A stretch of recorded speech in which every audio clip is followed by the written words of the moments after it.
Slogan এই আন্দোলনে মুখরিত হয়েছে যে সেটিং হতে দেব না রাজপথ। এখন সেটিং ভাঙার টাইম এসছে, সেটিং শুরু হয়ে গেছে। আমরা যেখানে দাঁড়িয়ে আছি আজকে আমাদের এইভাবে এখানে আসার কথা নয়, অবশ্যই আমরা অন্য কিছু আশা করেছিলাম। আমরা এখন সারা বিশ্বের কাছে লজ্জার জায়গায় পৌঁছে গেছি। আমার বাচ্চার ভবিষ্যৎ এখানে রাজ্যে আমি কি দেখতে পাচ্ছি? সত্যি কি নেই, 100% নেই। আজকে আমি আমার বাচ্চাকে নিয়ে আজকে একজন যুবতী বোলপুর থেকে ফেরার পথে সেখানে একরকম মলেস্টেশনের শিকার এবং তার উপরে বিরাট আক্রমণ হয় কিছু নন বেঙ্গলি এরকম। দেখুন, বাঙালি অবাঙালি বুঝি না, এটা আমাদের রাজ্যের নীতি হয়ে গেছে।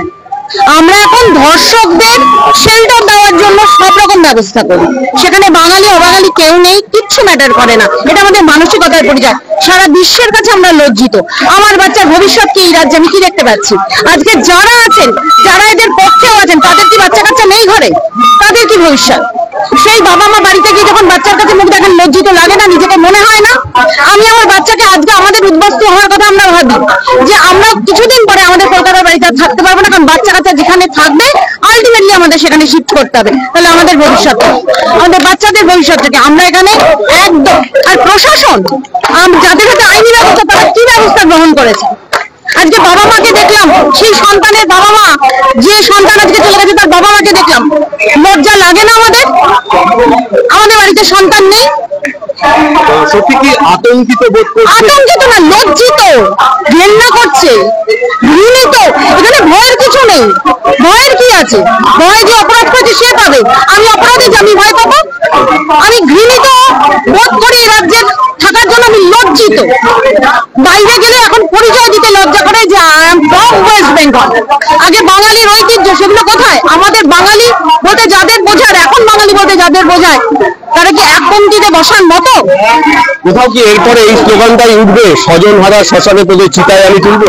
চিতায়? আমরা চিতার মধ্যে জ্বলছি দাদা, এখন আমরা চিতাতেই আছি। এটাই চিতা। এর থেকে ভয়ানক কি হতে পারে? একটা এক্সাম্পল দিন তো, একটা এক্সাম্পল দিন। এরপরে আরো দুটো ধর্ষণের 3টে আরো ঘটনা ঘটে গেছে, সব হয়ে গেছে। তার কেস, তার পুলিশ কি তদন্ত করবে, কে ধরা পড়বে, মোটামুটি খুঁজে বার করে। এখানে বার করা যাচ্ছে না, বার করা যাবে না, সেই চেষ্টাই চলছে। আমরা মা, আমরা বাবা, আমরা রাস্তায় নেমেছি আমার ভবিষ্যৎ প্রজন্মের জন্য। আমার আর কিছু নেই।